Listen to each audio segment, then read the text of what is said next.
అందరికీ నమస్కారం friends, welcome to my channel SS study circle. Eenadu పేపర్లో వచ్చేటువంటి ముఖ్యమైన కరెంట్ అఫైర్స్ అనేది ప్రతిరోజు కూడా మన ఛానల్లో అయితే డిస్కస్ చేస్తున్నాం. 2026 ఫిబ్రవరి 7వ తారీఖు సంబంధించినటువంటి ముఖ్యాంశాలు అయితే చూద్దాం. మొదటి అంశం వచ్చి అణ్వస్త్ర సామర్థ్య అగ్ని-3 పరీక్ష విజయవంతం గురించి. సెకండ్ వన్ వచ్చి నెల్లూరు ఉపాధ్యాయుడికి జాతీయ స్థాయి పురస్కారం. థర్డ్ వన్ వచ్చి క్వాంటమ్ వ్యాలీకి నేడు శంకుస్థాపన. ఫోర్త్ వన్ వచ్చి అండర్-19 ప్రపంచ కప్పు. వీటితో పాటు మరికొన్ని ముఖ్యాంశాలు అయితే చూద్దాం. అందులో మొదటి అంశం వచ్చి అణ్వస్త్ర సామర్థ్య అగ్ని-3 పరీక్ష విజయవంతం. దీని గురించి అయితే చూద్దాం. అణ్వస్త్రాలను మోసుకెళ్లగల అగ్ని-3 బాలిస్టిక్ క్షిపణిని భారత్ ఒడిశా తీరానికి చేరువలో చాందీపూర్ నుంచి అయితే ఈ ప్రయోగం అనేది జరిగింది. ఇది ఉపరితలం నుంచి ఉపరితలం పైన ఉన్నటువంటి లక్ష్యాలను అయితే ఛేదించగలదు. ఈ అస్త్రం పరిధి 3000 కిలోమీటర్లు అయితే ఉంటుంది. దీని పొడవు వచ్చి 17 మీటర్లు. ఇది 1.5 టన్నుల పేలుడు పదార్థాలను అయితే మోసుకెళ్ళగలదు. సాధారణ శిక్షణలో భాగంగా సైన్యంలోని వ్యూహాత్మక దళాలు అయితే ఈ పరీక్షను అయితే నిర్వహించాయి.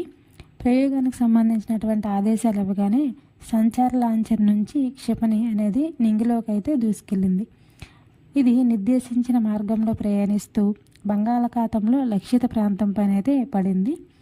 అయితే ఈ పరీక్షకు సంబంధించినటువంటి అన్ని లక్ష్యాలు కూడా నెరవేరాయనేసి అయితే డిఆర్డిఓ వర్గాలు అనేవి తెలపడం జరిగింది. సో ఇది ఇంపార్టెంట్, గుర్తుపెట్టుకోవాలి. అణ్వస్త్ర సామర్థ్య అగ్ని-3 పరీక్ష అనేది దేనిలో లక్ష్యాలను సాధించగలదని అడగవచ్చు. అంటే ఉపరితలం నుంచి గగనతలం లేదంటే ఈ విధంగా క్వశ్చన్ అడుగుతాడు. సో ఉపరితలం నుంచి ఉపరితలం పైన, ఇది ఇంపార్టెంట్, గుర్తుపెట్టుకోవాలి. నెక్స్ట్ అంశం వచ్చి న్యూ స్టార్టప్ ఒప్పందం. దీని గురించి నిన్నటి క్లాస్లో కూడా మనం ఒకసారి డిస్కస్ చేసాం. ఏంటంటే అమెరికా రష్యా మధ్య అణ్వాయుధాల నియంత్రణ కోసము న్యూ స్టార్టప్ ఒప్పందం అనేది జరిగింది. ఆ ఒప్పందం అనేది ఫిబ్రవరి 5 అయితే దాని గడువు అనేది ముగిసింది. ఈ నేపథ్యంలో అమెరికా రష్యా కూడా కీలక అంగీకారానికి అయితే వచ్చాయి. ఏంటంటే అణ్వస్త్రాల విషయంలో నియంత్రణ పైన చర్చలను త్వరలోనే మళ్ళీ ప్రారంభించాలనేసి అయితే ఈ రెండు దేశాలు కూడా అంగీకారానికి అయితే రావడం జరిగింది. దీని గురించి న్యూ స్టార్టప్ ఒప్పందం గురించి పూర్తి డీటెయిల్స్ అనేవి నిన్నటి క్లాస్లో మనం అయితే డిస్కస్ చేసాం. ఒకసారి నిన్నటి క్లాస్ అయితే ఒకసారి చూసినట్లయితే దీని గురించి అయితే పూర్తిగా అర్థమవుతుంది. ఇంపార్టెంట్, గుర్తుపెట్టుకోవాలి. నెక్స్ట్ అంశం వచ్చి బ్లూటూత్ ట్రెండ్ ఎఫెక్ట్ హెచ్ఐవి కేంద్రంగా పిజి. దీని గురించి అయితే చూద్దాం. బ్లూటూత్ ట్రెండ్ పసిఫిక్ దేశం పిజిని అయితే చాలా అయితే వణికిస్తుంది.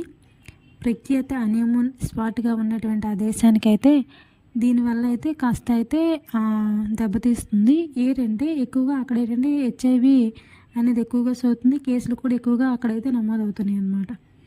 అయితే ప్రపంచ ఆరోగ్య సంస్థ గణాంకాల ప్రకారం పిజిలో 2024లో అయితే 1583 హెచ్ఐవి కేసులు అనేది నమోదు కాగా 2025లో తొలి 6 నెలల్లోనే 1226 కేసులు అనేవి నమోదయ్యేవి.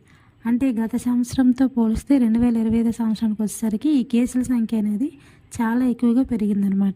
దీనికి ప్రధాన కారణం ఏంటంటే బ్లూటూత్ ట్రెండ్ వల్ల ఈ వైరస్ అనేది ఎక్కువగా వ్యాప్తి చెందుతుందనేసి అయితే చెప్పడం జరిగింది. అసలు ఈ ట్రెండ్ ఏంటంటే దీని గురించి చేద్దాం. మాదక ద్రవ్యాలు కొనుగోలు చేయడానికి డబ్బులు లేని వారు ఏం చేస్తున్నారంటే వాళ్ళకి కిక్కు కోసమైతే అప్పటికే వాటిని తీసుకున్నటువంటి వ్యక్తుల రక్తాన్ని ఎక్కించుకోవడాన్ని బ్లూటూత్ ట్రెండ్గా అయితే పిలుస్తున్నారు. అంటే ఒకరి రక్తాన్ని ఇంకొకరు ఎక్కించుకోవడం వల్ల ఈ హెచ్ఐవి అనేది ఎక్కువగా అయితే వ్యాప్తి చెందుతుందనేసి అయితే చెప్పడం జరిగింది.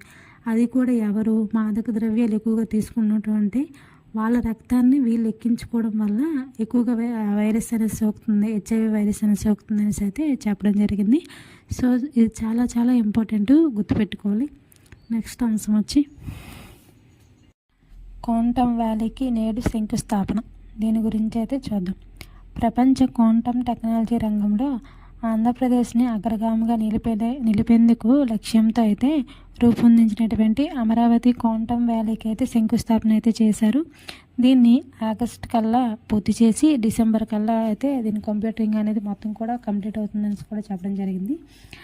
దీనికి ఎవరు పాల్గొన్నారంటే కేంద్ర మంత్రి జితేంద్ర సింగ్, సీఎం చంద్రబాబు నాయుడు గారు అయితే ఈ శంకుస్థాపన అయితే పాల్గొన్నారు. దీన్ని ఎక్కడ ఏర్పాటు చేశారంటే అమరావతిలోని తొల్లల్ల మండలం ఉద్దండరాయనపాలెం గ్రామంలో అయితే క్వాంటమ్ వ్యాలీ భవన నిర్మాణానికి అయితే శంకుస్థాపన అనేది చేయడం జరిగింది. ఈ క్వాంటమ్ వ్యాలీ టెక్నాలజీ వల్ల ఎంతోమందికి ఉపాధి అవకాశాలు కూడా కలుగుతాయని కూడా చెప్పడం జరిగింది. ఇది చాలా చాలా ఇంపార్టెంట్, గుర్తుపెట్టుకోవాలి.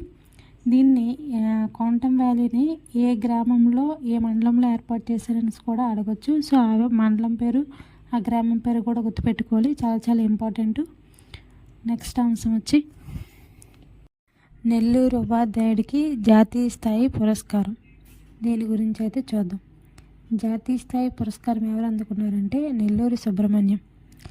ఇతను గ్రామీణ ప్రాంత విద్యార్థులకు ఖగోళ శాస్త్రం, సైన్స్పై ఆసక్తి పెంచేందుకు 3 దశాబ్దాలుగా కృషి చేస్తున్నటువంటి నెల్లూరు జిల్లా గాంధీ జనసంఘ గ్రామానికి చెందినటువంటి ప్రభుత్వ ఉపాధ్యాయుడు నెల్లూరు సుబ్రహ్మణ్యం గారికి అయితే జాతీయ స్థాయి శిక్షాగ్రహ లీడర్షిప్ పురస్కారం అయితే అందుకున్నారు.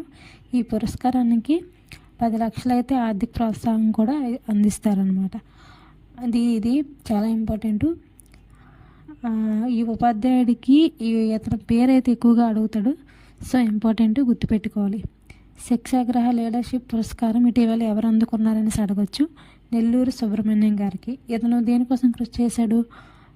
గ్రామీణ ప్రాంత విద్యార్థులకు ఖగోళ శాస్త్రం, సైన్స్పై ఆసక్తి పెంచేందుకు 3 దశాబ్దాలుగా అయితే ఇతను కృషి చేయడం అయితే జరిగింది కాబట్టి ఇంపార్టెంట్, గుర్తుపెట్టుకోవాలి. నెక్స్ట్ అంశం వచ్చి అమెరికా ఇరాన్ పరోక్ష చర్చలు. దీని గురించి అయితే చూద్దాం. వీటి గురించి నిన్నటి క్లాస్లో కూడా మనం ఒకసారి అయితే డిస్కస్ చేసాం. పశ్చిమాసియాలో ఉద్రిక్తతలు కొనసాగుతున్న వేళ ఒమన్ వేదికగా అమెరికా ఇరాన్ అనే పరోక్ష చర్చలు అయితే జరుపుతున్నాయి. ఒమన్ విదేశాంగ మంత్రితో విడివిడిగా అయితే ఇరు దేశాల ప్రతినిధులు కూడా భేటీ అయితే అవ్వడం జరిగింది. ఒకవేళ ఈ చర్చలనే విఫలమైతే వాళ్ళు దారులకు కూడా దిగుతామని కూడా చెప్పడం అయితే జరిగింది. అయితే దీనిలో కేవలం అణు అంశాలపైనే కాకుండా ఇతర విషయాలపైన కూడా సమాలోచన జరపాలని టెహ్రాన్ అయితే భావిస్తున్నారు. సో ఇంపార్టెంట్, గుర్తుపెట్టుకోవాలి. వీటిని ఫస్ట్ తుర్కియాలో అయితే ఈ చర్చలు జరపాలి, కానీ ఈ వేదికను అయితే ఒమాన్కి అయితే మార్చడం కూడా జరిగింది. ఇంపార్టెంట్. నెక్స్ట్ అంశం వచ్చి క్రీడా అంశాల్లో భాగంగా అండర్-19 ప్రపంచ కప్. దీని గురించి అయితే చూద్దాం. భారత్ అండర్-19 ప్రపంచ కప్ ఫైనల్లో అయితే 100 పరుగుల తేడాతో అయితే ఇంగ్లాండ్ను ఓడించి ప్రపంచ కప్ అనేది గెలిచింది. సో ఇంపార్టెంట్, గుర్తుపెట్టుకోవాలి. చూసారు కదా ఫ్రెండ్స్, 2026 ఫిబ్రవరి 7వ తారీఖు సంబంధించినటువంటి ముఖ్యమైన కరెంట్ అఫైర్స్ అయితే డిస్కస్ చేసాం. ప్రతిరోజు కూడా మన ఛానల్లో ఈనాడు పేపర్లో వచ్చేటువంటి ముఖ్యమైన కరెంట్ అఫైర్స్ అలాగే జాబ్ అప్డేట్స్ కూడా చెప్పడం జరుగుతుంది. So please support my channel. మన ఛానల్ సబ్స్క్రైబ్ చేయండి, లైక్ చేయండి. మీ ఫ్రెండ్స్ ఎవరైనా సరే కాంపిటేటివ్ అయితే వాళ్ళకైతే ఈ క్లాసెస్ అనేవి షేర్ చేయండి ఫ్రెండ్స్. ఈ క్లాసెస్ అనేవి కాంపిటేటివ్ చదువుతున్నటువంటి ప్రతి ఒక్క స్టూడెంట్కి కూడా యూజ్ అవుతాయి.